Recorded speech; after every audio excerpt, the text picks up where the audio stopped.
Bueno, entonces, estamos hablando de las diferentes vías de administración y estábamos por la vía parenteral. Entonces, una de las vías que también hay dentro de la vía parenteral es la vía intraarterial. Creo que una de las estudiantes la semana pasada nos estaba comentando también de esa vía, que es una de las vías rápidas, intraarterial, lógico, porque pasa directamente a la arteria, a la sangre. Y dice que consiste en administrar un fármaco directamente en la arteria con el fin de localizar su efecto en un órgano o tejido. Por esta vía se administran algunos agentes de diagnóstico. ¿Sí? Cuando nosotros hablamos de agentes de diagnóstico, tiene que ver con los medios de contrastes. ¿Sí? Cuando se va a realizar un procedimiento en radiología, entonces, por esta vía se administran muchos medicamentos, como los medios de contraste, ya sea el iopamirón o los radiopacos que se llaman, ¿sí? Entonces, esa es una vía de administración parenteral. La otra vía que tiene que ver con administración parenteral es la vía intratecal. Ahí, como ustedes pueden observar en la foto, esta vía más que todo se utiliza en pacientes que requieren administrarle medicamentos a nivel de la columna, sobre todo aquellos pacienticos que sufren de leucemia, ¿sí? Y que tienen un tratamiento en el cual cada 8 días o dependiendo del tratamiento hay que aplicarle ese medicamento a nivel intratecal. Y se refiere a la administración de un fármaco inyectándolo en el espacio subaranoideo espinal, o sea, en la médula, en la columna, entre la columna y médula, para que el medicamento sea depositado allí. Se utiliza también en la anestesia raquídea o en el tratamiento de infecciones del sistema nervioso central. Estas infecciones del sistema nervioso central tiene que ver con esos pacientes que ya les había nombrado anteriormente, de leucemia, ¿sí? Pacientes, niños con cáncer. La leucemia es un cáncer que su tratamiento cada 8 días, aparte de la quimioterapia, tienen que aplicarle un medicamento a nivel de vía intratecal. Otra de las vías que se utiliza para la administración de fármacos, y ustedes ya lo tuvieron que ver en la parte cuando vimos los laboratorios, es la vía pulmonar, ¿sí?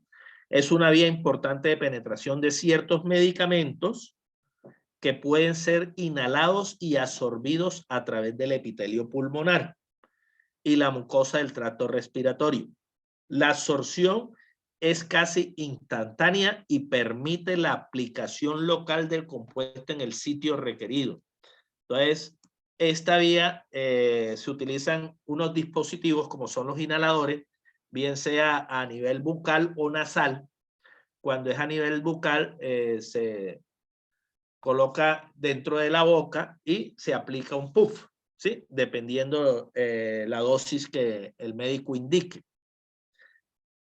Una de las desventajas de esta vía es la dificultad para regular la dosis, porque muchas veces la persona en el momento de administrar no administra la cantidad suficiente o puede administrar mayor cantidad. Entonces, es indispensable que dentro del uso de estos dispositivos como los inhaladores se le explique bien al paciente cómo es que debe administrarse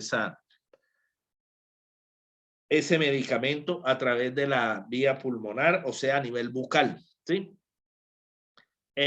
Hablan de la irritación del epitelio, porque muchas veces, y esta es una de las recomendaciones que se hace, sobre todo en aquellos pacientes que sufren de asma y requieren de esta vía, para aplicar el medicamento, como el dispositivo se coloca a nivel bucal, la recomendación es que antes de aplicar o colocar el dispositivo en la boca, deben hacer un lavado. ¿Para qué? Para que no se produzca la mucositis o la irritación a nivel de labios, que es lo que se conoce como mucositis. Sí, esa es una de las desventajas por esta vía. Entonces, el inhalador es unipersonal y tiene que, antes de administrar, lavarlo bien para que no vaya a producir ninguna irritación. Y lo otro es la molestia del método de administración, ¿sí? Entonces, es una vía importante, sobre todo aquellos pacientes, como les dije antes, que sufren de POT, enfermedades pulmonares obstructivas crónicas, asma, etc. Es una vía que en el momento en que se administra el fármaco, actúa rápidamente porque ella va a nivel de los pulmones, ¿sí? Y del epitelio pulmonar. Existe la vía rectal, que es una vía que ya no es parenteral, sino enteral, porque tiene que ver con la parte del intestino grueso. Acuérdense que el recto, sí, hace parte del intestino grueso. La vía rectal está destinada para la administración de fármaco en el recto o intestino, ¿sí? Entonces pasa a través del intestino grueso y llega al intestino delgado, a través del ano, en forma de supositorios rectales. La mayoría de los supositorios son a base de glicerina y corticoides con anestésico. Y enemas que actúan como evacuantes. Los enemas es para aquellas personas que sufren de estreñimiento, pronto se le pone un enema, o cuando hay intoxicación por vía oral de X o Y sustancia, también se aplican los enemas para que se produzca la respectiva evacuación. Los supositorios de glicerina, ¿sí? Son supositorios que se utilizan en niños, ¿sí? Muy poco en adultos, y dentro de la aplicación o administración de estos productos, dice que se utiliza mucho en pediatría y en geriatría, ¿sí? Geriatría, ya los pacientes ya de adultos, tercera edad, se aplican estos medicamentos. ¿Cuáles son las ventajas? Dice, se pueden utilizar en pacientes inconscientes, ¿sí? El fármaco no se destruye por acción de la enzima digestiva.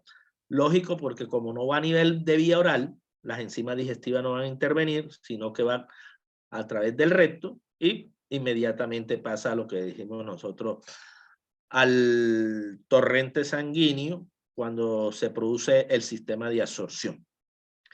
Desventajas, incomodidad de administración. Lógico, como es a nivel rectal, también produce irritación e irregularidad en la absorción, ¿sí? Entonces, ¿cómo se aplica un supositorio? Entonces, o cómo insertar un supositorio. Se dice que quite la cobertura metálica, humedezca el supositorio con agua o jalea lubricante a base de agua, use una jalea lubricante, empuje el supositorio lentamente dentro del recto, de manera que ésta esté suficientemente profunda para no poder volver a salirse, ¿sí? Profunda.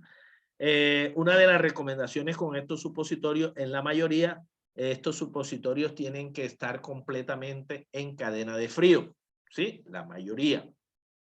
Entonces es importante que se mantenga esa cadena de frío porque si no se mantiene en esa cadena de frío, los supositorios se van a deshacer, ¿sí? Y no se va a poder administrar.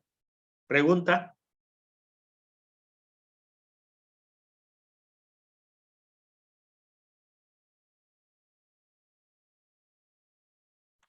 ¿Alguna pregunta? No, profe, no, señor. No, señor. No se me duerman, participen. Bueno, la otra vía es la vía tópica que se utiliza para administrar un fármaco que actúe en el punto de aplicación inmediatamente debajo de él, ¿sí? La aplicación de estos medicamentos no se restringe únicamente a la piel como algunas personas opinan, sino que involucra mucosas como conjuntiva, nasofaringe, orofaringe, colon, uretra, vejiga y vagina. El medicamento debe estar diseñado, formulado para que sea aplicado en la piel y la mucosa, ¿sí? Entonces, estas son las diferentes vías que hacían falta de la clase pasada. Incluso esta vía es una vía que se dice que no es sistémica, ¿sí? No es sistémica porque hay vías que son sistémicas que pasan a nivel de la absorción. Bueno, entonces eso es, ahí terminamos lo que es la vía de administración. Existen otras diferentes vías, pero estas son las más principales que se tienen para la administración de fármaco y son las más comunes. Lo importante de esto es que dependiendo del medicamento, ¿sí? O la naturaleza del medicamento, así se irá a utilizar la vía, porque hay muchos medicamentos que de pronto se pueden administrar a nivel de vía oral y no se pueden administrar a nivel de vía parenteral, ¿sí? Entonces, eso sí tienen que determinarlo ustedes. ¿Y cómo lo determinan? Es importante que en el momento de la dispensación, ustedes miren el empaque o el envase del medicamento como tal, y ahí el medicamento tiene que traer la vía por donde tiene que ser administrada para que ustedes le den la indicación al usuario, ¿sí? Entonces tienen que tener cada uno de esos conceptos, cada una de las vías, cuáles son las ventajas, cuáles son las desventajas, qué vía de administración es más rápida en cuanto a su administración, qué vía es más rápida en cuanto a su absorción. Entonces, ese es el resumen como tal de esta vía de administración. Pregunta.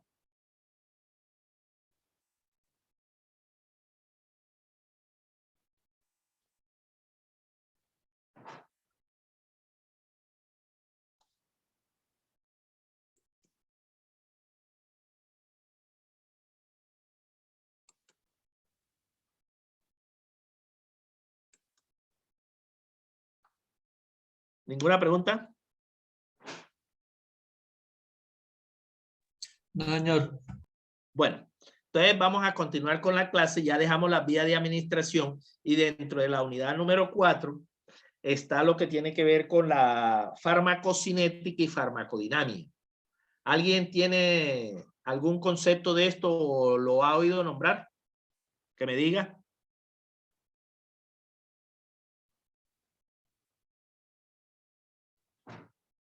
¿Qué saben ustedes de farmacocinética y farmacodinámica? ¿Qué han oído? Como el proceso que hace el medicamento en el organismo. Medicamento es un proceso en el organismo, pero ¿cuál es la diferencia entre esas dos fases? O sea, ¿qué concepto tienen de la farmacocinética? Profe, que de pronto la diferencia puede ser que la farmacocinética examina cómo el medicamento o cómo el cuerpo absorbe el medicamento y lo transmite hacia todo el demás cuerpo, y que la farmacodinámica es como la ciencia o no sé qué estudia los efectos bioquímicos y fisiológicos de un medicamento. Bueno, tiene más o menos la idea, ¿sí? ¿Alguien más tiene otro concepto? Profe, que la farmacocinética es lo que el organismo le hace al fármaco, ¿no? Y la farmacodinámica es lo que el fármaco le hace al organismo. Muy bien, ¿sí? O sea, en pocas palabras, la farmacocinética, el organismo transforma, ¿sí? Al fármaco. Mientras que la farmacodinámica ya lo que hace es que el medicamento actúa o transforma en alguna parte del organismo, ¿sí? Transforma ese organismo. Bueno, muy bien. Entonces, cuando nosotros hablamos de farmacocinética y farmacodinámica, mire que fármaco significa, bueno, medicamento, cinética, movimiento, ¿cierto? O sea, que es el movimiento ese que el fármaco ejerce sobre un cuerpo dentro del organismo para ser transformado, ¿sí? El organismo transforma ese medicamento. Mientras que la farmacodinámica ya es cuando el fármaco va a ejercer un efecto sobre el mismo organismo. Cuando nosotros hablamos de las diferentes fases del medicamento en el organismo, el efecto de un medicamento en el organismo es el resultado de una serie de procesos que ocurren en el organismo después de su administración en determinadas condiciones bajo una forma farmacéutica y una vía de administración específica. Aquí lo que nos quiere decir es que esas fases, ¿cierto? cuando el organismo ingresa cuando el medicamento ingresa al organismo, se van a producirse unos resultados, una serie de procesos que van a ocurrir dentro de ese organismo una vez administrado ese fármaco. Entonces, cuando nosotros hablamos del producto comercial al efecto farmacológico, significa que desde el momento en que se prescribe un medicamento y se va a suministrar o administrar el medicamento, tiene tres fases muy importantes, que son la fase biofarmacéutica, la farmacocinética y la farmacodinámica o farmacodinamia. La fase biofarmacéutica es desde el momento en que el fármaco es prescrito, ¿sí? Y es administrado. Aquí hablamos de medicamentos de vía oral, sobre todo aquellos medicamentos en su forma de farmacéutica sólida, en donde en esa fase biofarmacéutica ocurre un proceso de desintegración de la forma farmacéutica, es decir, la tableta, la grajea o el medicamento en forma sólida que estamos administrando va a producir o va a tener un proceso de desintegración. Una vez el medicamento esté desintegrado, que ya ha liberado su principio activo, ese principio activo ocurre un proceso de disolución. Entonces, en esa fase biofarmacéutica parte desde el momento en que el fármaco se prescribe hasta cuando se produce la disolución. Y la fase más adelante vamos a mirarlo cada uno. Y la fase farmacocinética ya es cuando el medicamento, una vez disuelto dentro de los líquidos biológicos, pasa al torrente sanguíneo. ¿Sí? ¿Qué quiere decir? Ahí ocurren 4 etapas, que son la absorción, ¿sí? La distribución, el metabolismo y la excreción. Son 4 fases. Y la fase farmacodinámica o farmacodinámica es cuando ya va a producirse una interacción o una unión entre el fármaco y el receptor donde se va a producir el efecto. ¿Para qué? Para producir el efecto esperado. Eso a manera de resumen. Entonces, vamos a mirar cada una de esas fases. ¿Les queda claro esas 3 fases o tienen alguna duda antes de continuar? No, profe, señor, está todo claro. Bueno, muy importante que tengan el concepto porque, mire, ustedes como regente en farmacia, muchas veces, no solamente en cuanto al ejercicio de su profesión cuando estén trabajando, sino incluso dentro de su entorno familiar, muchas veces le hacen preguntas de cómo un fármaco, para poder actuar, cómo sabe ese fármaco que llega al sitio de acción, cuáles son los procesos por donde pasa ese fármaco en el momento en que es administrado. Entonces, ustedes tienen que tener este concepto muy claro, porque esta es la base fundamental para que ustedes puedan explicarle a las personas, ¿sí?, cómo es ese proceso dentro del organismo cuando se administra un fármaco, sea por vía oral, intramuscular, intraarterial, etcétera, ¿sí? Entonces, tengan en cuenta esos 3 conceptos. Entonces, veamos la fase biofarmacéutica. Dice que es responsabilidad de los fenómenos que ocurren entre la administración del medicamento y la absorción del principio activo. Tiene como propósito colocar en forma adecuada el componente activo a disposición del organismo.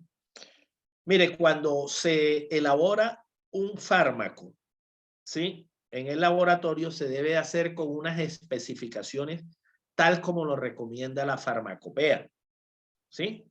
Porque la farmacopea, acuérdense que es un compendio en donde están todos los medicamentos en su monografía que nos indican a nosotros cómo es que se debe preparar ese medicamento, si es una tableta, cuál es la comprensión que debe llevar esa tableta.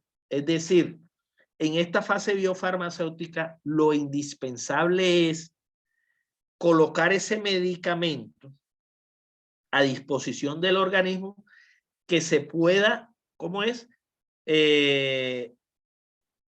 Ejercer su función en una forma adecuada y que el componente activo quede a disposición del organismo. Por ejemplo, muchas veces ocurre que cuando se elabora un medicamento, hablemos de una tableta, si yo la hago con una comprensión por encima de lo que me indica a mí la técnica, ese medicamento queda tan compacto que en el momento en que entra al organismo no se va a desintegrar.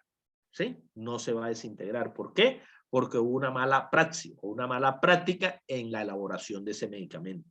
Entonces, los medicamentos cuando se elaboran tienen que ir con unas especificaciones técnicas. Y dentro de esto está esa fase biofarmacéutica. Todo depende de que si el medicamento cumple con los estándares de calidad, ese medicamento va a ejercer una acción sobre el organismo. Por eso es que cuando nosotros hablamos de medicamentos de calidad, decimos que para que un medicamento pueda ser de calidad, tiene que ser apto, ¿sí? Que sea apto para el paciente, que sea adecuado en el sentido de que tenga que estar bien elaborado tal y como dice la norma y que sea eficaz, ¿sí? Y lo otro es que sea seguro. Entonces, cuando se reúnen esos 4 componentes, ahí sí yo hablo de un medicamento de calidad. Entonces, es importante que tengan en cuenta esto. Y esa fase biofarmacéutica es la que nosotros nos indica qué es lo que el medicamento como tal tiene que estar fabricado de una manera que pueda ejercer su acción sobre el organismo. Dentro de esa fase biofarmacéutica, decíamos nosotros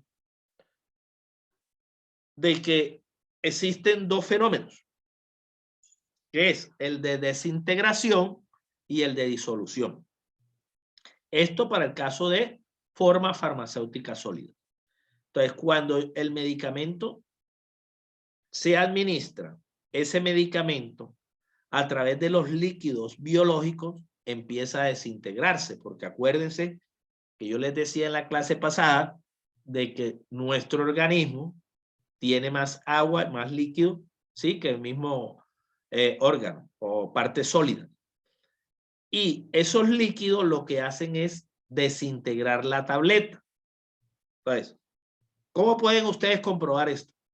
Y yo les decía, cojan medio vaso con agua, le echan agua, introduzcan una tableta de acetaminofén y empiecen a ver ustedes cómo es el comportamiento de ese medicamento.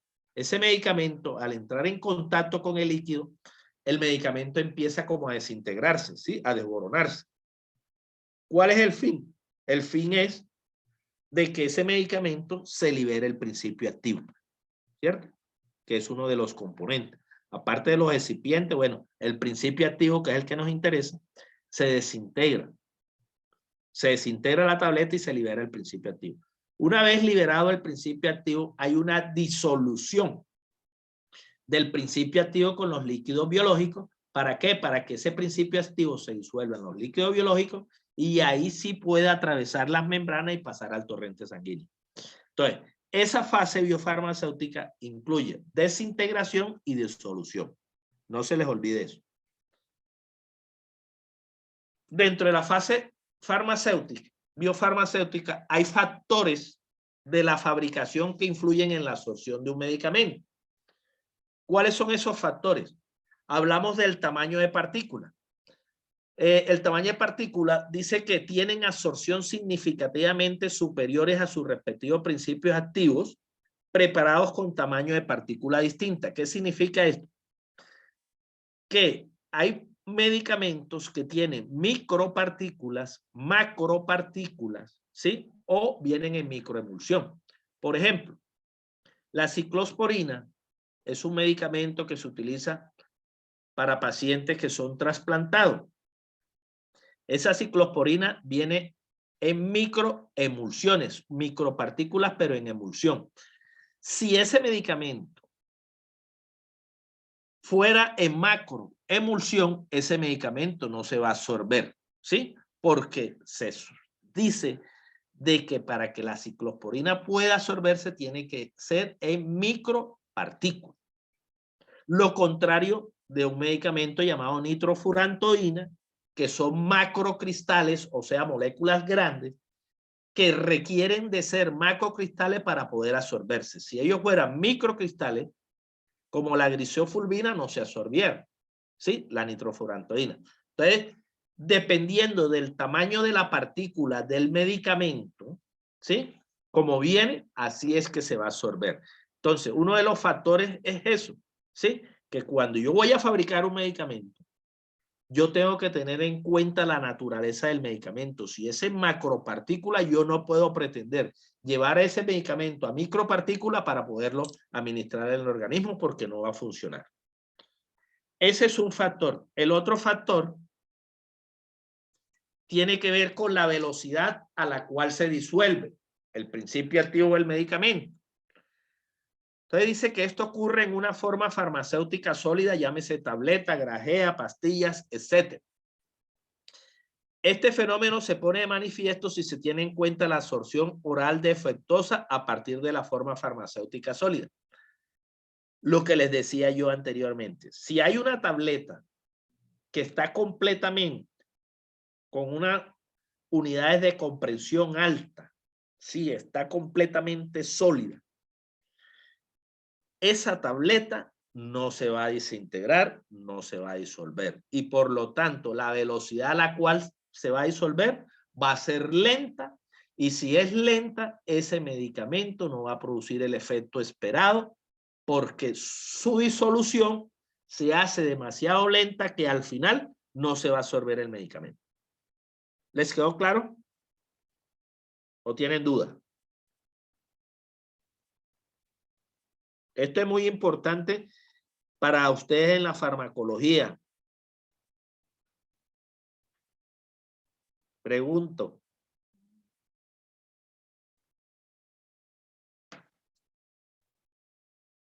Sí, profe, está claro. Parece que estuviera como solo. Los veo hoy como...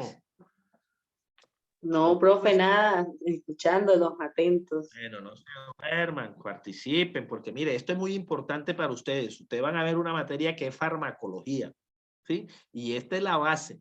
Si ustedes llevan esta base, no van a tener problemas con la farmacología. Bueno. Hablan de la solubilidad del principio activo. Entonces, para acelerar la absorción de un principio activo, consiste en aumentar su solubilidad en los líquidos biológicos. Entonces, hay medicamentos que vienen en forma de sales, ¿sí? Esos medicamentos que vienen en forma de sales se van a disolver más rápidamente que otro medicamento que de pronto venga en forma de ácido o base, ¿sí? ¿Por qué? Porque acuérdense que la sal permite la disolución rápida y que se pueda liberar el principio activo. Por ejemplo, tenemos el clorhidrato de tetraciclina. El clorhidrato es la sal. Tenemos el sulfato de magnesio. El sulfato es sal. El carbonato de calcio. La parte de carbonato es una sal. ¿Sí? Entonces, cuando esos medicamentos vienen en forma de sales, ¿sí? Su solubilidad va a ser más rápida. ¿Sabes? Por eso es la razón de que la mayoría de los medicamentos, o no todos, vienen en forma de sales, para permitir la solubilidad del principio activo.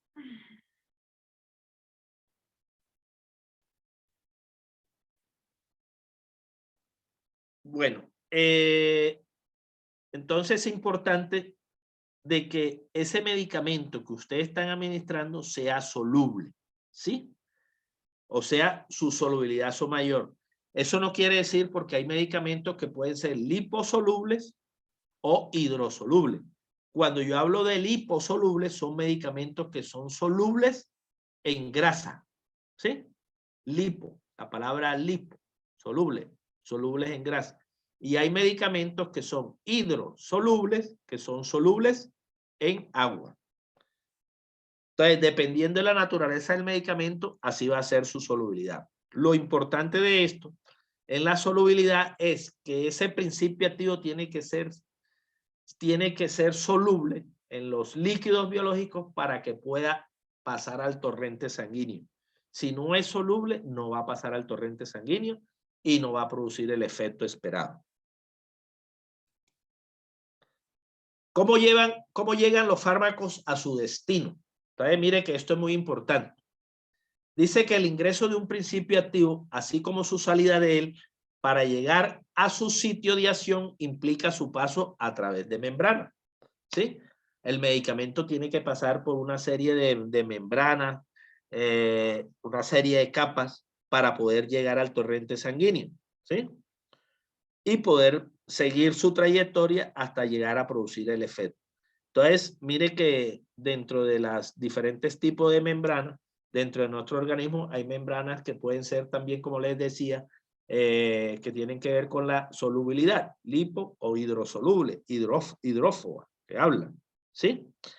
Ahí pueden ver ustedes en el cuadro las diferentes tipos de membranas, ¿cierto? Cómo están conformadas por glicolípidos, por citoácidos, bicapas lipídicas, compuestos de fosfolípidos, o sea, hay diferentes clases de sustancias que componen estas membranas. Entonces, para que un fármaco llegue a su sitio o a su destino, existen unos medios de transporte, ¿sí? Medios de transporte que vamos a ver más adelante. Entonces, el primer medio de transporte se llama filtración.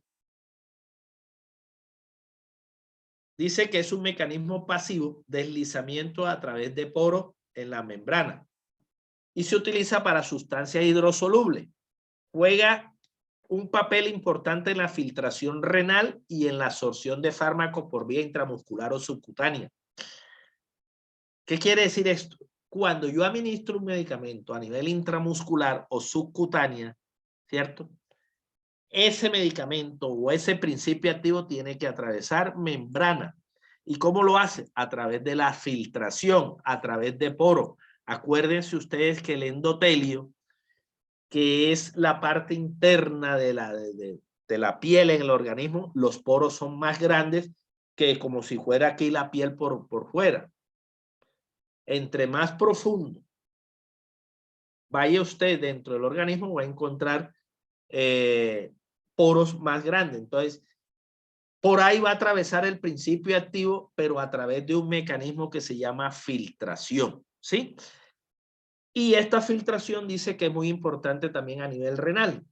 Hay la filtración glomerular, cuando un medicamento necesita salir del organismo, tiene que pasar, si se elimina por el riñón, tiene que pasar por el riñón. Y para poder salir del organismo tiene que pasar a través de un mecanismo de filtración, atravesar membrana. Entonces, ese es el primer medio de transporte, filtración, para que un medicamento pueda llegar a su destino.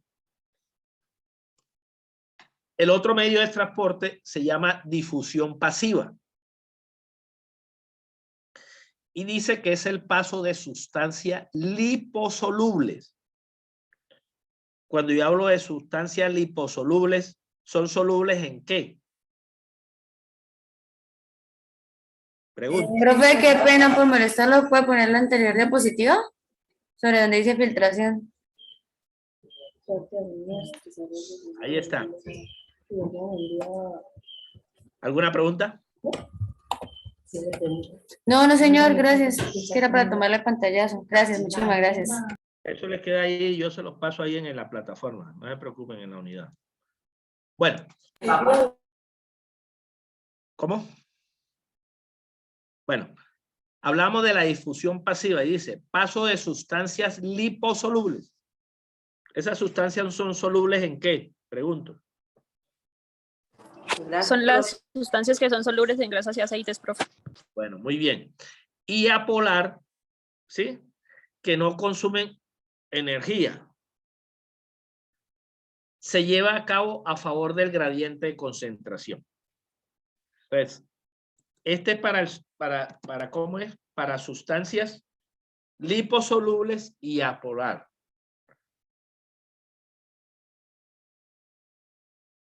y no consumen energía y se lleva a cabo el favor del gradiente de concentración. Entonces, voy a explicarle esto. Cuando nosotros hablamos de gradiente de concentración, resulta que cuando un medicamento va a pasar con respecto a una membrana de un lugar a otro, resulta que muchas veces entre membrana y membrana hay como una presión que ejerce los líquidos que hacen que de pronto el medicamento no pueda ingresar para atravesar esa membrana. Entonces, cuando yo hablo de difusión pasiva, significa que ese medicamento que va a atravesar esa membrana, la presión donde va el medicamento es mayor a la presión que ejerce la membrana y por lo tanto el medicamento va a favor del gradiente de concentración. Pongámoslo otro ejemplo. Por ejemplo, supongamos que yo soy el medicamento y yo necesito atravesar un río. ¿Sí?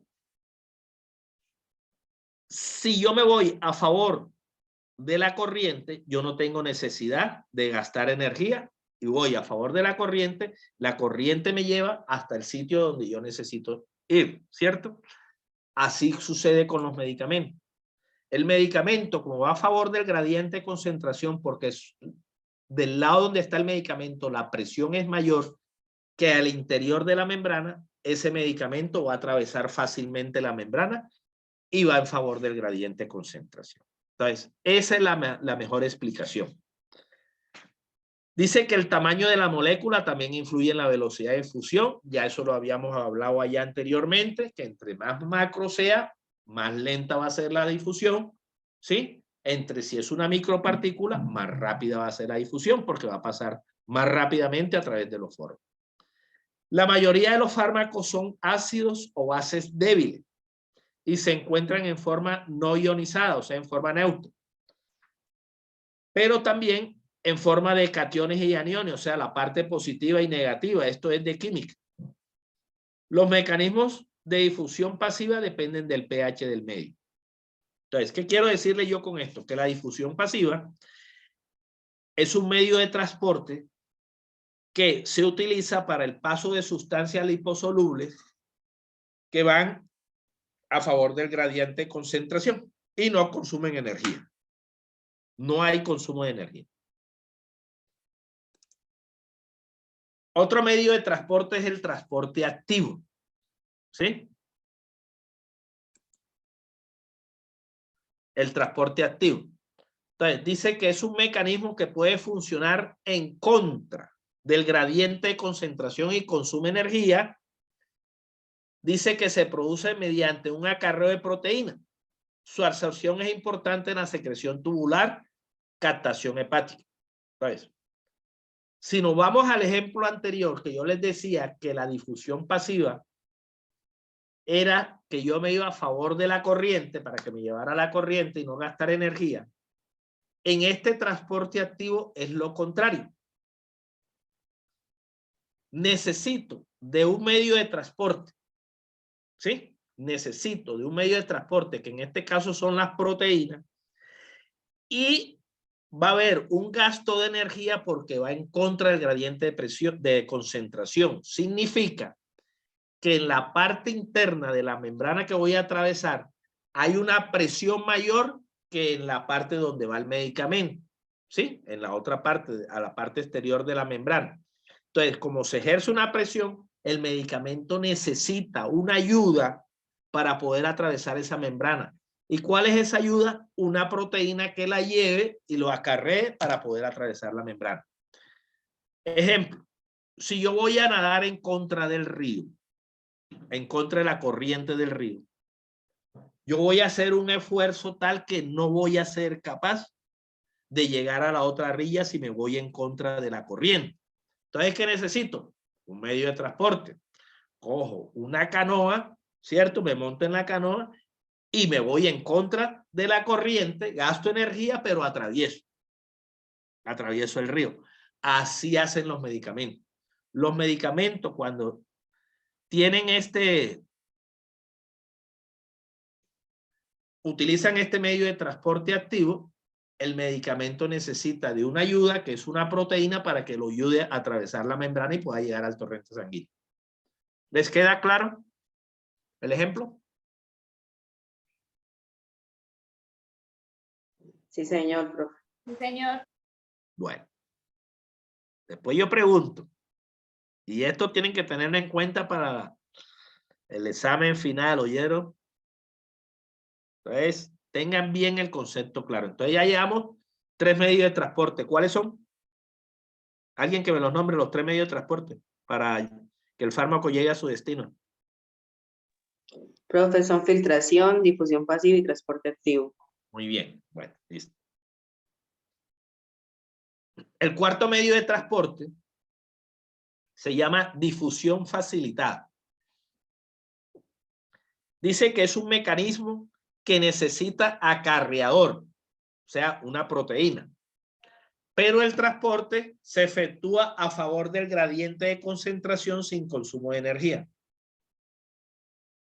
¿Quién me explica ese? Con respecto a los dos ejemplos anteriores, ¿quién me lo explica? Hagamos el ejemplo del río. Alguien que me diga.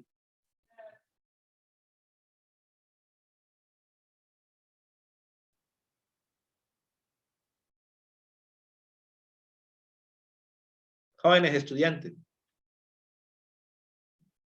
¿Quién me explica ese medio de transporte de difusión facilitada? Ya con base en los otros que hemos visto. Sería como que necesita un vehículo. ¿Cómo así? Profe, o sea, ahí dice, pues lo que entiendo, que necesita cargador, o sea, una proteína, pero no gasta energía a la hora de hacer el viaje. Ajá. En el caso del ejemplo del río, póngame el ejemplo como, ¿sí? Que voy a atravesar el río. O sea, pasar el río, pero... ¿Cómo solo? Que no hace, que él no hace el esfuerzo de de la canoa, sino en cambio tiene un motor, podríamos compararlo, porque él no pierde energía, entonces que tiene un motor que hace el trabajo. ¿Y qué más? Y aparte, que va a favor o en contra de la corriente. A favor, profe, o sea, que va, o sea, A favor. como si se lo llevara al río, ¿sí me entiende? Entonces no Ajá, gasta energía porque el río se lo está arrastrando. Ajá, en pocas palabras, va en coche, ¿cierto? Si yo voy a atravesar el río y me voy en la canoa, ¿sí? Y voy a favor de la corriente, no necesito. La misma corriente hace que lleve la canoa y me atraviese a mí hacia el río, ¿sí? Entonces, ese es un medio de transporte que dice, aparte de tener un acarreador, o sea, alguien que me ayude, el transporte va a favor del gradiente de concentración. Entonces, es lógico, ¿sí? No va a gastar energía. Como se dice, voy en coche, voy suave, me están llevando, ¿sí? Igual no se consume energía. Entonces, este es un medio de transporte de medicamento para poder llegar a su destino y se llama difusión facilitada. Dice que tiene poca importancia en el transporte de fármacos. O sea, son muy poquitos los fármacos que utilizan este medio de transporte. Y por último, está el medio de transporte epinocitosis. Es un medio de transporte insignificante porque si los medicamentos prácticamente no utilizan este medio de transporte, y dice que este medio de transporte es la propiedad de las membranas en englobar grandes moléculas en vesículas que la atraviesan. La movilización de fármaco aún no está establecida, pero parece insignificante. Entonces, si usted ve en la figura ahí, ¿sí? Mire que la partecita esa rojita que ustedes ven ahí es la sustancia del medicamento. Lo que hace la membrana es englobar y enrollar ese medicamento, y una vez que esté englobado ese medicamento, ayuda a atravesar la membrana para poder pasar al otro lado, ¿sí? Entonces dice que es un medio insignificante, se utiliza muy poco en fármacos. Entonces, esos son los medios de transporte que utilizan los diferentes fármacos para poder llegar a su destino. De estos 4 medios de transporte, el que más se utiliza es la difusión pasiva. la mayoría de los medicamentos utilizan la difusión pasiva, ¿sí? Que fue la que vimos, que va en favor del gradiente de concentración y no consume energía, ¿sí? Tampoco necesita acarreador. Bueno, entonces ahí dejamos lo que es ya la parte esa para nosotros poder saber cómo esos fármacos pueden llegar a su destino. ¿Cómo? ¿Sí? Entonces tienen que tener en cuenta eso. Ahora sí viene la fase farmacocinética. ¿Qué significa esto? Que una vez que el fármaco ya atravesó la membrana, ¿sí? El fármaco en el momento en que entra la fase farmacocinética ya está en sangre. ¿Sí? Está en sangre. Entonces, esta fase farmacocinética dice que comprende todos los procesos que determinan la concentración del fármaco en el plasma, órganos y tejidos. Estos procesos conocidos con el acrónimo de ADME. ¿Sí saben qué significa ADME?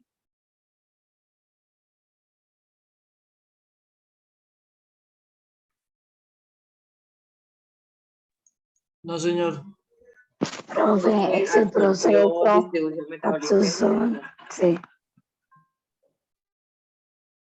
No escucho. Absorción, distribución, metabolismo y excreción, profe. Ah, ya. Listo. Entonces, mire, ahí en el cuadro ustedes lo ven, ¿sí? ¿Qué significa? Que esta fase farmacocinética tiene 4 procesos por donde va a pasar el fármaco, que es la administración, la distribución, el metabolismo y la excreción, ¿sí? Entonces, vamos a mirar cada uno de estos 4 procesos para que ustedes sepan que una vez que el medicamento es administrado, pasa por una fase biofarmacéutica, ¿cierto? Que es la desintegración y disolución. Luego pasa a una fase farmacocinética. Esa fase farmacocinética tiene 4 procesos, que son absorción, distribución, metabolismo y excreción. Hasta ahí vamos, ¿cierto? Entonces, esto es importante, ¿sí? Haciéndole el resumen para que ustedes lo pueden hacer en un mapa conceptual o un cuadro sinóptico en donde ustedes montan la figura y dice, se administra el medicamento vía oral, pasa por un proceso de desintegración la tabletica o la grajea, se disuelve en los líquidos biológicos. Una vez disuelto, para que ese medicamento pueda llegar al torrente sanguíneo, requiere de unos medios de transporte, ¿cierto? Dependiendo de la naturaleza del medicamento, esos medios de transporte colocan el medicamento en el torrente sanguíneo. Cuando ese medicamento entra al torrente sanguíneo o está en sangre, entra la fase farmacocinética, que son 4 procesos: absorción, distribución, metabolismo y excreción. ¿Estamos? Bueno. Entonces, dentro del proceso de absorción, ¿qué es la absorción? Entonces dice, es el proceso mediante el cual un agente terapéutico pasa del sitio de aplicación al torrente sanguíneo, ¿sí? Entonces, cuando usted le habla proceso de absorción, es que el medicamento ya está en sangre, ¿correcto? Entonces, la absorción depende de 2 puntos. Cantidad de principio activo que se pone en contacto con la membrana a través de la cual se va a absorber. ¿Qué significa esto? Miren, y por eso es que es muy importante. Los medicamentos, cuando se elaboran, cada medicamento tiene una concentración o cantidad de principio activo. Entonces, cuando se elabora un medicamento, por ejemplo, acetaminofén, yo no hago y elabora el acetaminofén. 500 miligramos porque me da la gana de ponerle 500 miligramos. No, hay una técnica que dice, oiga, ese acetaminofén, para que pueda quitarme el dolor de cabeza o bajar la fiebre, tiene que su principio activo, en el momento en que yo fabrique ese medicamento, tiene que estar entre 495 miligramos y 510 miligramos para que pueda producir el efecto. Entonces yo digo, bueno, voy a hacer el acetaminofén de 500 miligramos porque está dentro del rango, ¿sí? Entonces, si un medicamento es mal elaborado y no tiene la cantidad suficiente de principio activo de acuerdo a su técnica, ese medicamento no va a llegar al torrente sanguíneo, por lo tanto, no va a producir el efecto, ¿sí? Entonces es importante que lo tengan en cuenta, que la cantidad de principio activo que se pone en contacto con la membrana a través de la cual se va a absorber, tiene que llegar suficiente principio activo para que el medicamento pueda absorberse. Otro factor dice las características físico-químicas del medicamento. Lógico, cada medicamento tiene unas características físicas y una característica química. Dependiendo de esas características, así se va a absorber el medicamento. Por ejemplo, los medicamentos que son de origen ácido se pueden absorber en el estómago, pero no se absorben en el intestino porque el intestino tiene un pH neutro o pH básico, ¿sí? Entonces, eso es importante, las características físico-químicas del medicamento. La absorción también depende del tipo de transporte empleado para atravesar las membranas. Los transportes que habíamos hablado anteriormente, entonces dependiendo del tipo de transporte, igual también se va a absorber el medicamento.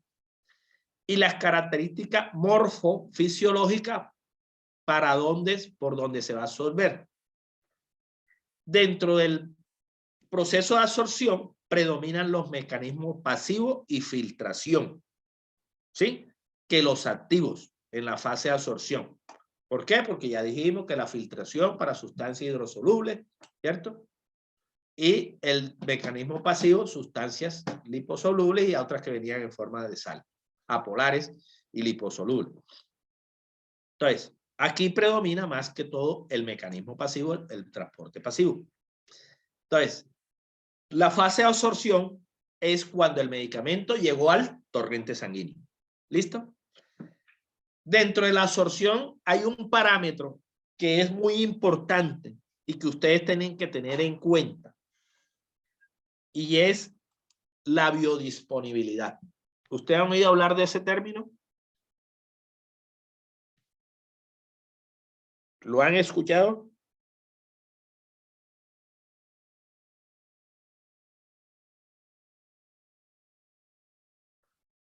Profe, yo sí lo he escuchado, pero no me acuerdo bien ahorita. Muy ¿Qué ha bien. oído? O sea, ¿dónde lo ha escuchado? ¿Dónde lo ha leído? ¿Cómo? O sea, Lo había leído cuando estudié en el SENA, profe, el auxiliar, pero no me acuerdo muy bien. ajá, ¿y qué le decía? ¿Qué le decía así más o menos?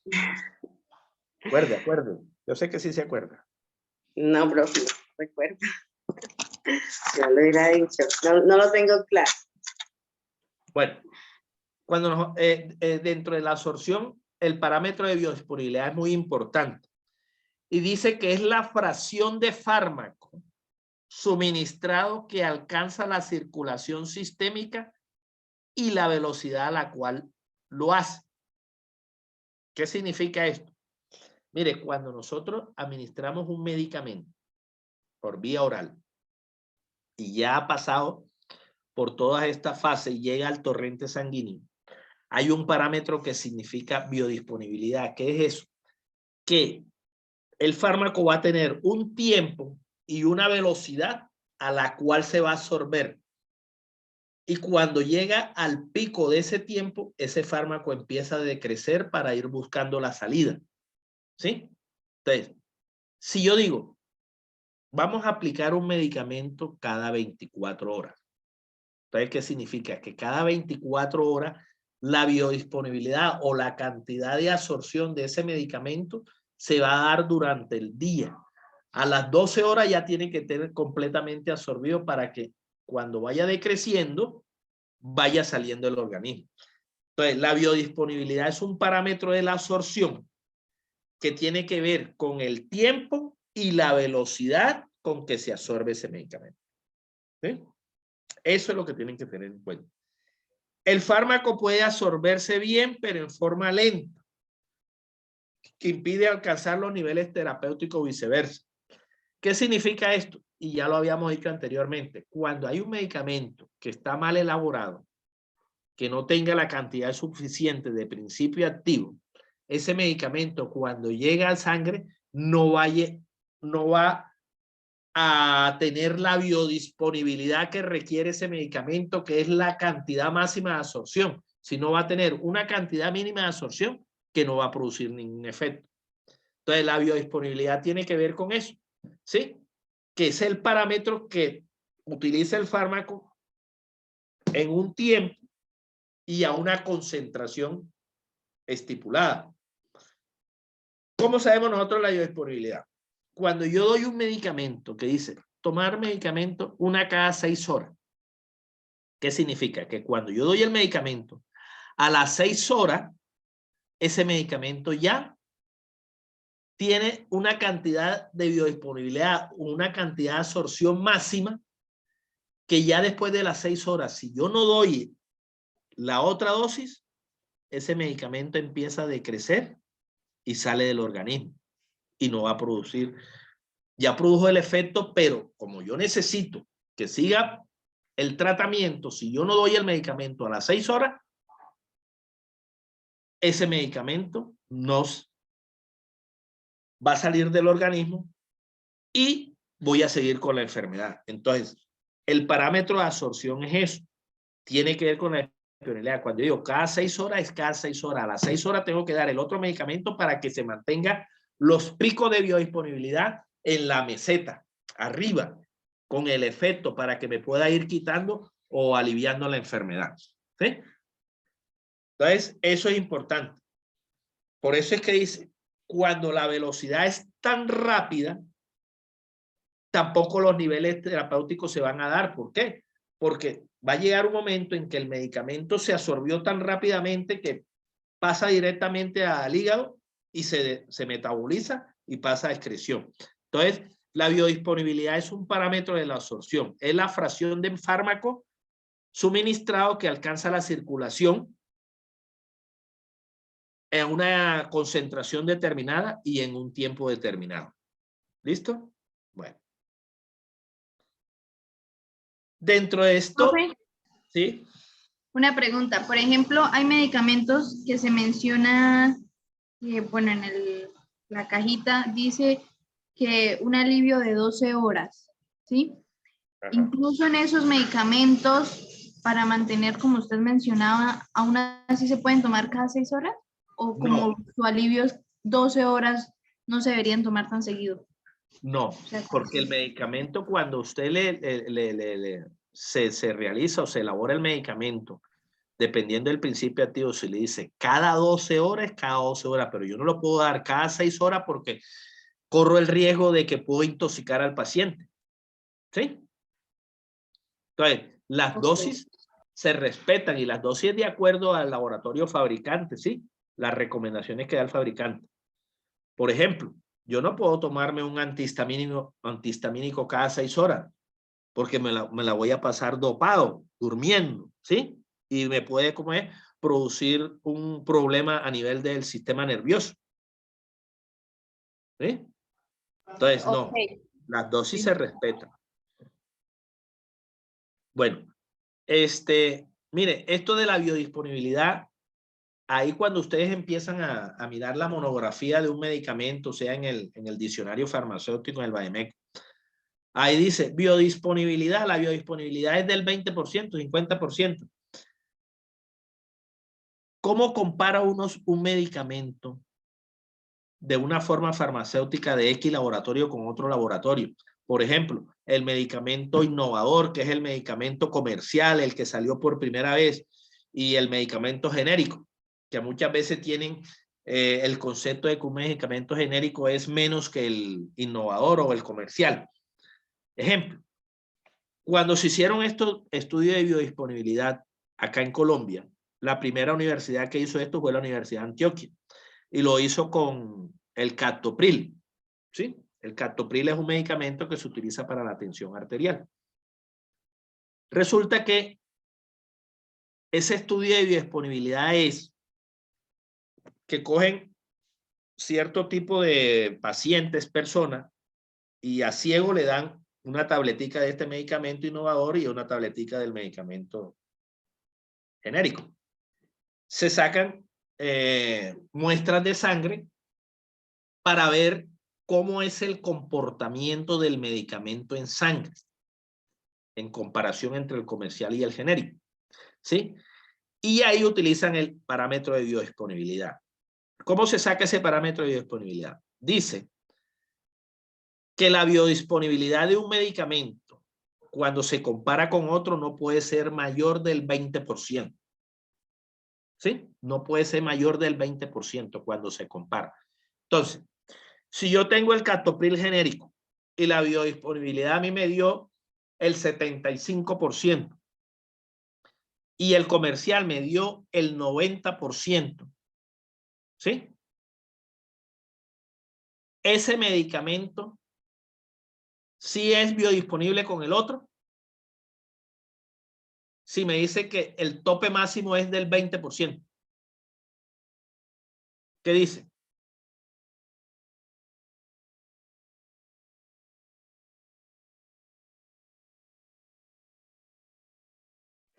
¿Cómo es la pregunta, profe? ¿Puede repetir? Qué pena. Bueno, repito. Resulta que el parámetro de biodisponibilidad se utiliza mucho para comparar medicamentos genéricos y medicamentos comercial o entre genérico, entre laboratorios, ¿sí? Entonces, cuando nosotros utilizamos el parámetro de biodisponibilidad, resulta que a esos pacientes que cogen y le aplican X medicamento, sea genérico, sea comercial, porque eso es a doble ciego, eso no se sabe, para saber cuál es, sí, si verdaderamente ambos producen el mismo efecto. Dice que para que un medicamento sea biodisponible con otro, la diferencia de biodisponibilidad no debe pasar del 20%. ¿Sí? No debe pasar del 20%. Entonces, si el medicamento A, que es comercial, me dio a mí una biodisponibilidad del 95% y el medicamento B me dio una biodisponibilidad del 65%, esos dos medicamentos sí pueden producir el mismo efecto de acuerdo a su biodisponibilidad. No, profe, porque la diferencia es mayor. Es correcto, no porque la diferencia es mayor. Entonces, para que un medicamento genérico sea igual a un comercial, la biodisponibilidad no puede ser más del 20%. Tengan en cuenta eso. Entonces, no es el cuentico que digan, ah, no, que es que este medicamento genérico es malo porque el comercial es mejor. No, hagamos el estudio de biodisponibilidad. Por eso es que hoy en día los laboratorios tienen ese estudio de biodisponibilidad. La mayoría, ¿sí? Para decir que mi medicamento genérico es igual o similar al comercial, ¿sí? Y de ahí es donde salen los equivalentes farmacéuticos.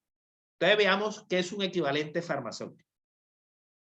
Dice, ojo con esto, medicamento con los mismos componentes activos o principios activos en iguales cantidades e idéntica forma farmacéutica. Entonces, por ejemplo, un equivalente farmacéutico, lo que le decía yo, cogemos dos medicamentos, sean genéricos, sean comerciales, acetaminofén de laboratorio X y acetaminofén de laboratorio Y. Entonces, para que esos medicamentos, perdón, sean equivalentes farmacéuticos, tienen que tener el mismo principio activo, la misma concentración o cantidad de principio activo y la misma forma farmacéutica. Entonces yo les pregunto, acetaminofén de laboratorios X tiene 500 miligramos. Su principio activo es acetaminofén. y su forma farmacéutica es tableta. Laboratorio Y.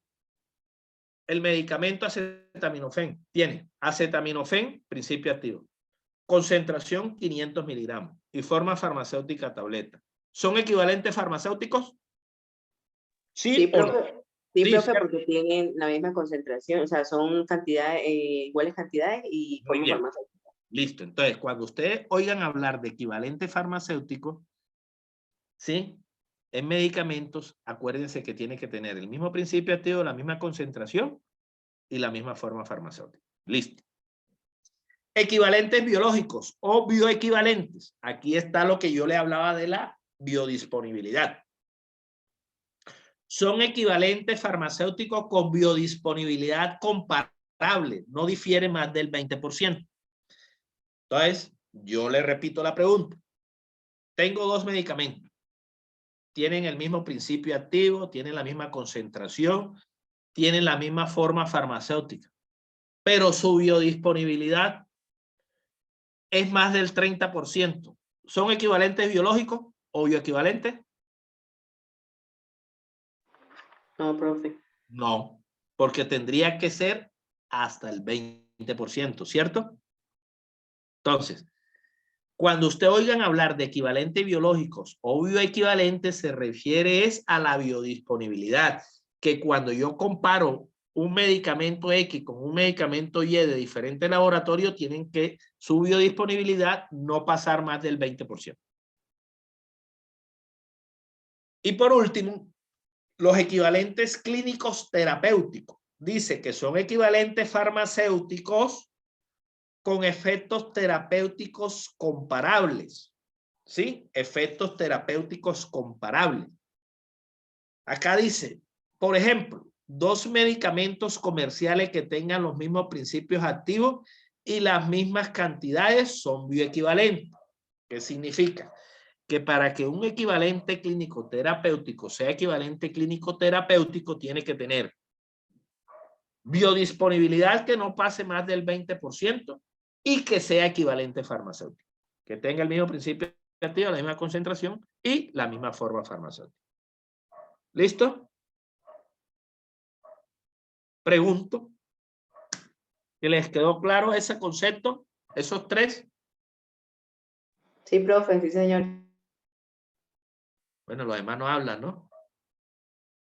A mí me preocupa. 17 participantes.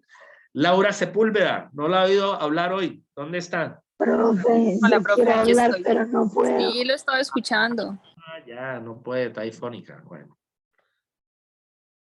Steven Blanco. Buenas, profe.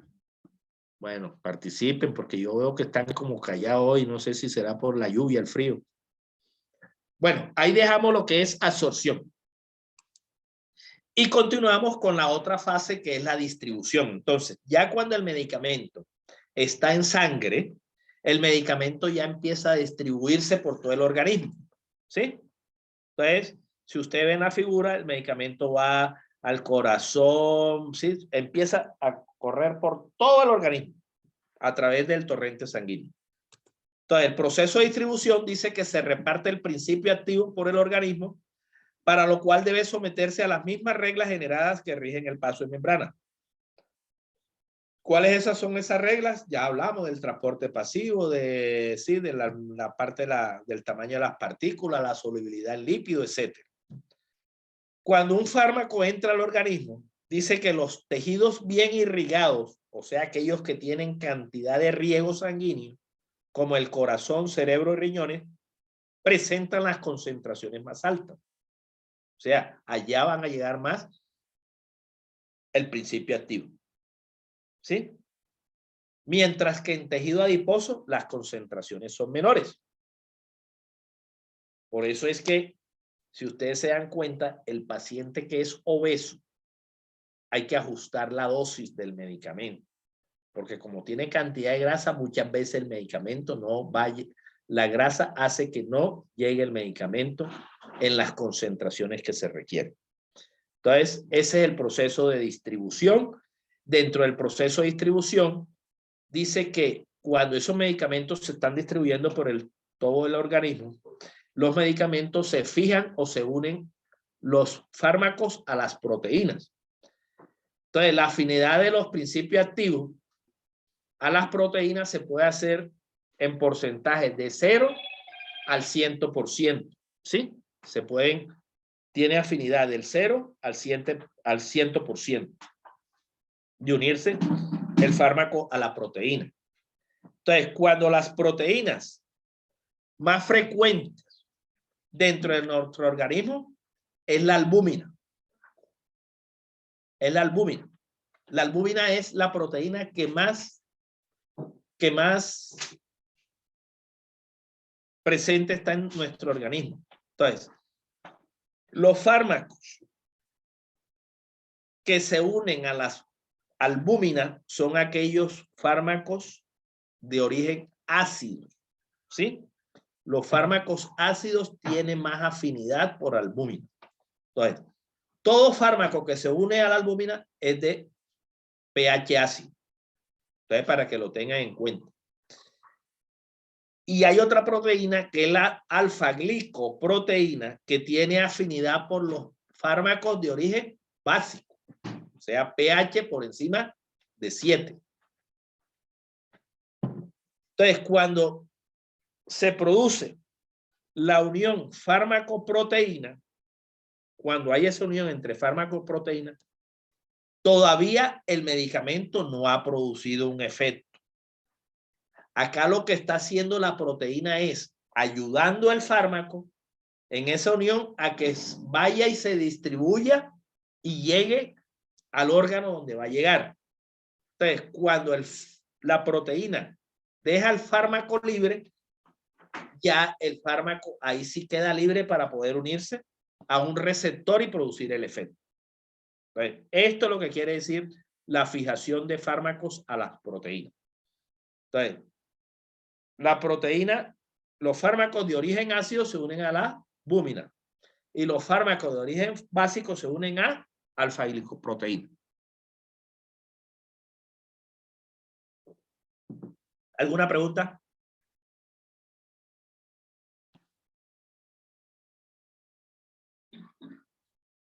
No, señor. No, Bueno. señor. Listo.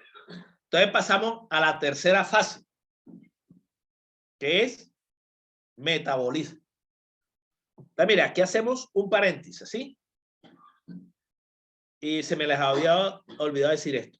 No quiere decir esto que el fármaco pase a la absorción, distribución, metabolismo, excreción, así seguidamente, no.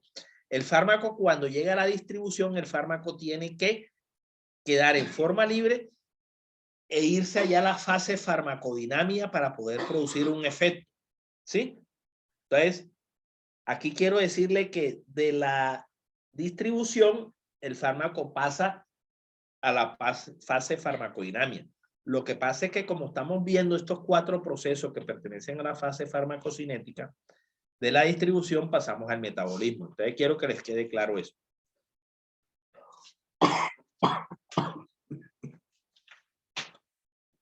El metabolismo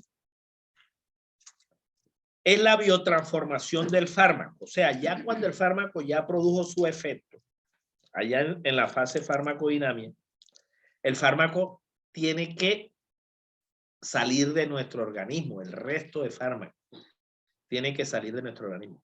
Y para poder salir de nuestro organismo, el fármaco tiene que sufrir un proceso de biotransformación. Entonces, el metabolismo es el mecanismo que interviene en el metabolismo de fármacos. Son de carácter enzimático. Acá dice que son localizados en el citosol, mitocondria y microsoma. Estos son parte de la célula. El órgano más importante para el metabolismo de fármaco es el hígado. También se metabolizan en riñones, pulmones, plasma, la pared intestinal y piel. Cuando nosotros damos un medicamento y ese medicamento ya produjo el efecto esperado, ese medicamento tiene que llegar al hígado para que el hígado, a través de todas estas partes de la célula, transforme a ese medicamento y le permita la salida de nuestro organismo. Entonces, por eso es que se dice que dentro del proceso de metabolismo, el órgano más importante para metabolizar es el hígado. Acuérdense que todo pasa por el hígado. Cuando nosotros comemos, nos alimentamos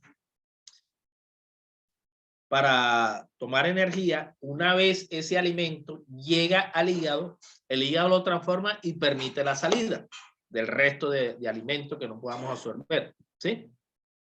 Igual con los medicamentos. Hay medicamentos que también se metabolizan en los riñones.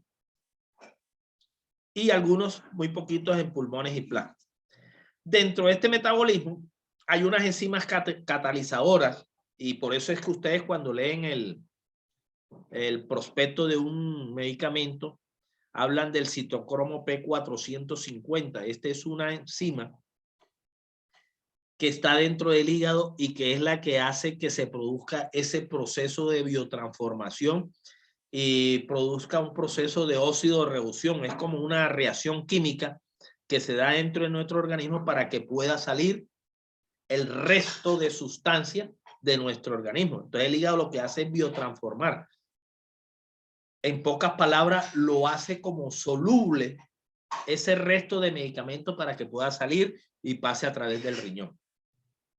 Entonces el metabolismo es la biotransformación de fármacos. Dentro de esa biotransformación de fármacos existen unos medicamentos que se llaman profármacos.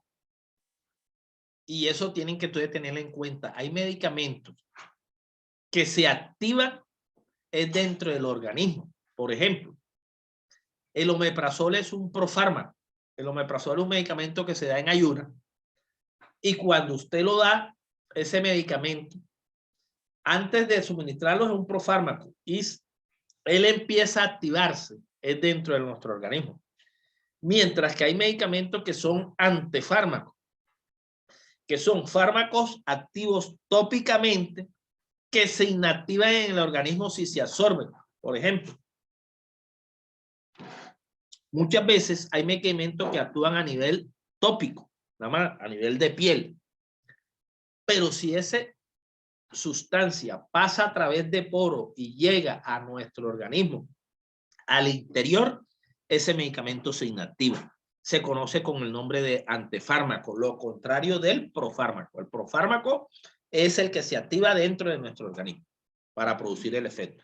Mientras que el antefármaco dentro de nuestro organismo se inactiva porque se administra a nivel tópico, sobre todo las cremas, ¿no? Listo. Dentro del proceso de ¿sí? Profe, qué pena, un ejemplo de antefármaco, entonces cualquier tópico, una hidrocortisona o un clotrimazol. Sí, señora. Ah, listo, profe. Eso a nivel de piel, ¿cierto? Acuérdense que por lo menos la hidrocortisona se utiliza para problemas de hongo, manchas, rasquiñas, ¿sí? Está a nivel de piel. Bueno. Dentro de la biotransformación de fármaco, que es metabolismo, hay un proceso que se llama eliminación. Todavía el medicamento no ha salido del organismo. Entonces no vaya a confundir eliminación con excreción. La eliminación, cuando los fármacos son retirados de donde los lugares donde actúan para ser almacenados, metabolizados o excretados. ¿Qué significa esto? Que cuando el fármaco es transformado en el hígado, él empieza a sufrir un proceso de eliminación. De eliminación significa que se hace más soluble para permitirle el paso a través de membrana y pueda salir de nuestro organismo. Es como la degradación metabólica que se realiza en el hígado, ¿sí? En tanto que en la orina, bueno, es la vía fundamental para la eliminación de muchos medicamentos en forma inalterada o como metabolitos activos o inactivos. Significa esto que en el proceso de metabolismo hay un proceso de eliminación que es sacar ese medicamento de ahí donde está del hígado, del pulmón o del riñón para pasarlo al riñón, para que ahí sí permita la salida del medicamento. Entonces es un proceso de eliminación diferente al de excreción. Cuando nosotros hablamos ya de excreción, ya ahí sí es la salida del medicamento definitivamente de nuestro organismo. Y es un fenómeno que conduce al egreso definitivo del fármaco y sus metabolitos. La vía de excreción más importante es la renal, ¿sí? La mayoría de los medicamentos se eliminan o se excretan, perdón, por el riñón, por vía renal. Esa es la vía más importante. Y en segundo lugar está la bilis, la biliar, ¿sí? Dentro de la excreción renal tenemos la secreción glomerular y la secreción tubular. Entonces usted ve en el riñón ahí, ¿cierto? Hay los riñones. Entonces, por esa parte de los riñones, a través de la secreción glomerular o la secreción tubular, se eliminan o se excretan los medicamentos. Salen definitivamente de nuestro organismo. Por eso es que acá uno no debe abusar tanto de los medicamentos.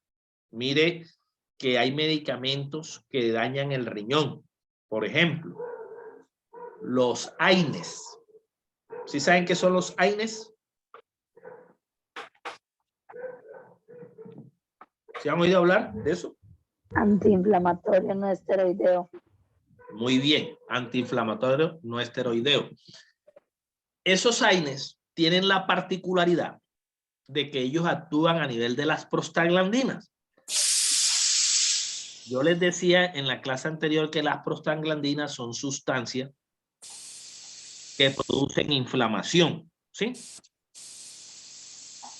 ¿Qué es ese ruido? Cierre el micrófono, por favor. Bueno, entonces, las prostaglandinas en nuestro organismo, hay prostaglandinas que producen inflamación, pero hay otras prostaglandinas que son protectoras del estómago y protectoras del riñón. Entonces, los AINES, que son medicamentos o fármacos que se utilizan para la inflamación, ellos, como no son selectivos, ellos atacan a todo tipo de prostaglandina, ¿sí?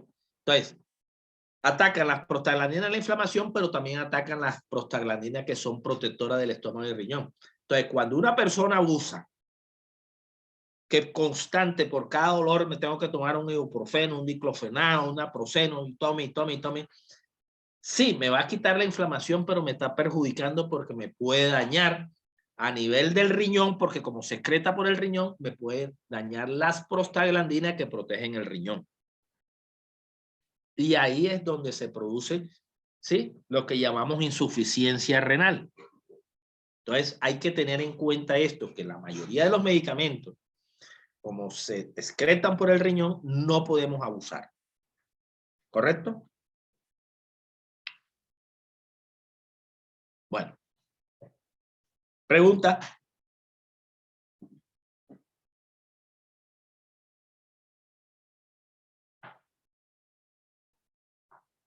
Ninguna, profe. Bueno, entonces, esas son las 4 etapas de la fase farmacocinética. Alguien que me haga un resumen de esa fase farmacocinética, por favor. A ver cómo les quedó. Si les quedó claro.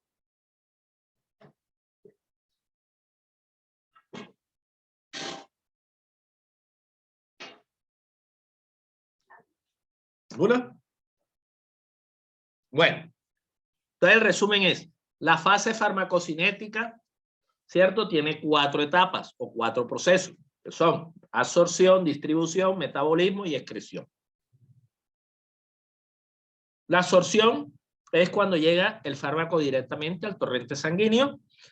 Dentro de la absorción hay un parámetro que se llama biodisponibilidad, que es la que nos permite a nosotros que la cantidad suficiente de principio activo tiene que llegar al torrente sanguíneo para que pueda producir un efecto. Las biodisponibilidades son comparables entre medicamento y medicamento, ¿sí?, de una marca o un genérico, y si la biodisponibilidad no difiere más del 20%, se dice que los dos medicamentos son biodisponibles. Dentro del parámetro de biodisponibilidad tenemos los equivalentes farmacéuticos, que dice que son aquellos que tienen el mismo principio activo, la misma concentración y la misma forma farmacéutica. Y hay unos equivalentes biológicos o bioequivalentes, que son aquellos que, aparte de ser equivalentes farmacéuticos, tienen que tener una biodisponibilidad que no difiera más del 20%. Y hay unos equivalentes clínicos o terapéuticos que son esa biodisponibilidad comparable, ¿cierto?, en medicamentos comerciales o genéricos, que aparte de ser biodisponibles, tienen que producir el efecto clínico. La distribución, ya dijimos, que es el mecanismo por donde se distribuye el medicamento y que esos medicamentos llegan en mayor cantidad a los órganos más irrigados, como son el corazón, el cerebro, el riñón, pulmón, etc. Y que en tejido adiposo de grasa el medicamento tiene menor concentración y por eso es que a las personas obesas hay que hacerle ajuste de dosis. Hay un proceso de metabolismo donde llega el medicamento al hígado para que sea biotransformado, se haga más soluble y permitir la eliminación o salida de ese medicamento. Y que dentro de ese metabolismo hay unas células, ¿cierto?, que tienen parte como mitocondria, citocromo P450, que actúan sobre la biotransformación de fármaco para permitir la salida de ese medicamento. Y el proceso de excreción, que es la salida definitiva del medicamento en otro organismo y que se hace a través de la excreción renal, ¿sí?, sea por secreción glomerular o secreción tubular. Eso es el resumen de la farmacocinética. Y por último, hablamos de la farmacodinamia, ¿sí? Dice, farmacocinética, efecto del organismo sobre el fármaco. Y farmacodinamia es lo contrario, efecto del fármaco sobre el organismo. O sea, aquí ya el fármaco es el que va a modificar al organismo, contrario a la de la farmacocinética. Entonces, la farmacodinamia estudia el mecanismo molecular por medio del cual actúan los fármacos y los efectos que se desprenden de la interacción del fármaco con su organismo blanco. Cuando yo hablo de organismo blanco, es el sitio donde va a producir el efecto del fármaco. O célula blanco, también se le dice. O receptor. La farmacodinamia es la parte de la farmacología que estudia los mecanismos de acción y los efectos de los fármacos. Eso es farmacodinamia. Estudia los mecanismos de acción y los efectos. O sea, la farmacodinamia es cuando ya se va a producir la acción y el efecto del fármaco. Tengan en cuenta eso. ¿Qué es el mecanismo de acción? Dice la modificación ínfima a nivel molecular que se produce por la unión del fármaco con su estructura blanca. Entonces, cuando el fármaco se une con el receptor para producir el efecto, allá donde necesito yo que el fármaco me produzca el efecto. El efecto es la consecuencia final de la unión. Lógico, ¿sí? Si el fármaco se une al receptor, va a producir el efecto. Y ese efecto es la consecuencia final de la unión. Dentro de la farmacodinamia tenemos dos conceptos muy importantes que ustedes tienen que tenerlo en cuenta, que es el fármaco agonista y el fármaco antagonista. Ojo con este concepto. Dice que el agonista es todo agente que posee las cualidades de afinidad y eficacia para producir un efecto biológico. ¿Qué significa esto? Que un fármaco agonista es aquel fármaco que llega al sitio de acción y produce el efecto. ¿Listo? Se unió al receptor y produjo un efecto. El antagonista dice, tiene afinidad por el receptor, pero carece de eficacia, no produce efecto. Él lo que hace es que inhibe la acción del antagonista. Entonces, ¿cómo podemos ver esto nosotros? El fármaco antagonista es aquel fármaco, y esto muchas veces lo utilizamos en caso de intoxicaciones. Por ejemplo, hay pacientes que se intoxican con el alcohol, que es el alcohol ese que venden de contrabando, ¿no? Y resulta que el alcohol es metanol. el metanol es un tóxico para nuestro organismo y muchas veces esos alcoholes que venden por ahí, todo tibiados o adulterados, ¿cierto? Pueden producir un daño a la persona.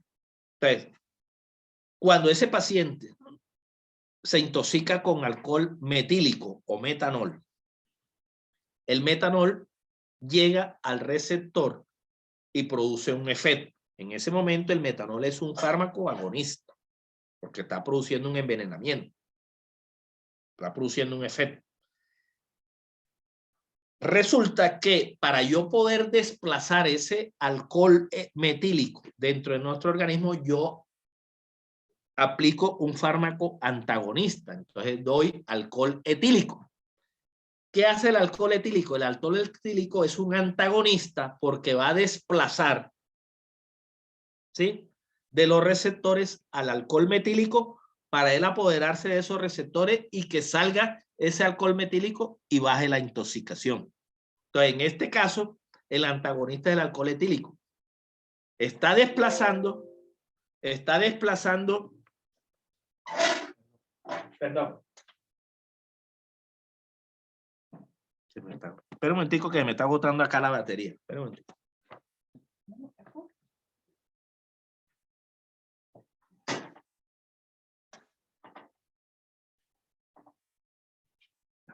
Bueno, el alcohol etílico está desplazando al alcohol metílico, ¿sí? ¿Con qué fin? Con el fin de que esa sustancia salga de nuestro organismo y baje la intoxicación. Entonces, dice, tiene afinidad por el receptor, pero carece de eficacia, en el sentido de que yo lo utilizo, pero él no me va a producir ningún efecto. El alcohol etílico lo que está haciendo es desplazando al fármaco agonista. Entonces, ese es el antagonista. Tiene afinidad por el receptor, pero carece de eficacia. Mientras que el agonista tiene afinidad por el receptor y produce un efecto. ¿Correcto? Bueno, y por último, de esto, de todo esto, de la fase farmacodinámica, hablan de las reacciones adversas, que dice que es una reacción nociva y no deseada que se presenta después de la administración de un fármaco en una dosis utilizada, normalmente para la profilaxis, diagnóstico, tratamiento de una enfermedad o modificación de cualquier función fisiológica. ¿Por qué les traigo a colación esto? Para que ustedes tengan en cuenta que así como los medicamentos son benevolentes, son beneficiosos para nuestro organismo, también nos pueden producir una reacción adversa. Entonces, no hay que abusar de los medicamentos. Los tratamientos tienen que ser acorde como lo indica el médico. Las dosis, igual, tenemos que tener en cuenta todo lo que nos da de información el laboratorio fabricante sobre los medicamentos, tener en cuenta todo. ¿Con qué fin? Con el fin de evitar todas estas reacciones adversas. Todos los medicamentos alopáticos tienen reacciones adversas. El acetaminofén, que se supone que es un medicamento, sí, que no produce daño, tiene sus reacciones adversas porque cuando uno abusa puede producir daño en el hígado. ¿Sí? Entonces, eso es lo que quería compartirle hoy sobre la clase de las fases estas que tiene que ver con la administración de fármacos.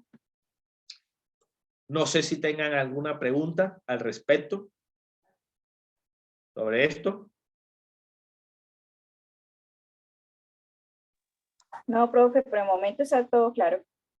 ¿Tienen pregunta, duda de todo? No, señor. No, profe, la clase de hoy estuvo muy bien explicada, gracias. Sí, profe, todo está muy claro, como dijo Laura. Todo está bien chévere. Bueno, entonces, para la próxima clase ya tenemos lo que tiene que ver con la calidad de medicamento, ¿no? La quinta unidad creo que es. Ya tenemos que hablar sobre la calidad de los medicamentos para poder hacer el taller dentro de 15 días, que tenemos taller allá en el laboratorio, sobre todo esto de la calidad de medicamentos. Voy a mirar a ver acá, pasar lista porque me lo exigen. Carol Mercado, Daniela Durán, Don Dairo Gómez, Kelly Joana Brito, Ladi Hosto, Ladi hoy no habló, Laura Sepúlveda, Laura Sofía Balcucho Parra, ¿sí está presente? Sí, señor, presente y no ausente. Bueno. Lady Silva, Presente, profe. Mariet Páez, Michelle Natalia Díaz Rodríguez, Presente, profe. Michelle Natalia, Nicole Cabrera Yepes, Sí, señor, presente. Sheila Álvarez. Presente, buenos días. Sheila, ¿por qué callada hoy? No dijo nada. Steven Blanco. Se fue Steven. Y Valentina Jaimes. Presente, profe. Bueno.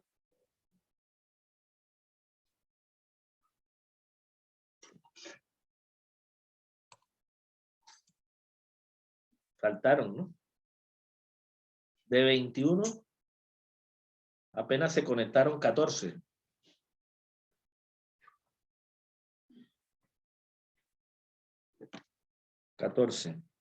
Listo. 14, 15.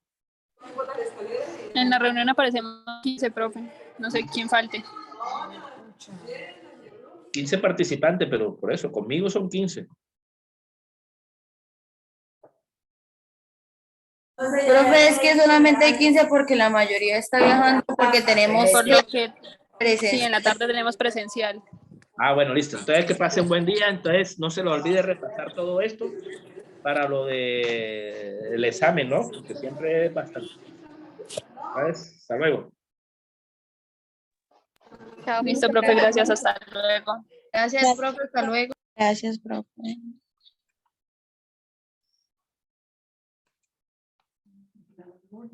Chao, profe, hasta luego. Hasta luego. Que le vaya bien. Hasta luego, todas.